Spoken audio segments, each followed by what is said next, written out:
Balik-tambalan sina Heart Evangelista at Jeff Eigenman sa bagong drama series na Forever. Kampante na raw ang dalawa sa isa't isa, kaya si Heart inintriga at tinanong mismo ang leading man kung kailan siya magpapakasal. Makichika kay Katati Bayan. Hindi mapigilan ni Heart Evangelista ang mapaluha habang pinapanood ang full trailer ng Forever, ang kanilang bagong drama series ni Jeff Eigenman, nang ipanood ito sa press presentation. Ayon kay Heart, talagang excited na siya na maipalabas ang Forever. Natutuwa siya na ngayon pa lang ay nakakatanggap na sila ni Jeff ng magandang feedback sa kanilang pag-arte. Very excited, of course.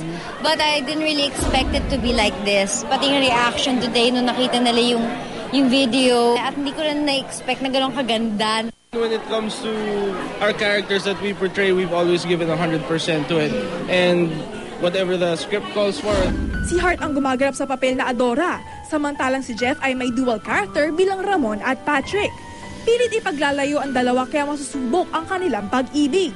Makakasama rin ni Heart at Jeff ang regal queen of Philippine movies na si Gloria Romero at amang kontrabida na sina Gian Magdangal at Isabel Oli.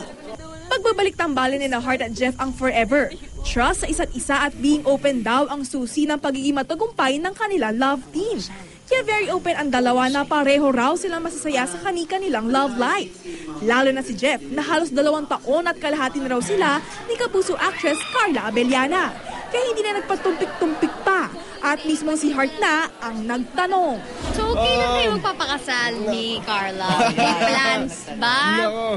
Kasi nasa iyo, hawak mo ang susi. Ikaw nagde-decide.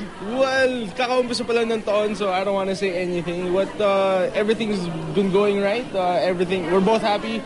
So there's a smile on our faces. So yun lang, tuloy-tuloy na. Everything will fall into place.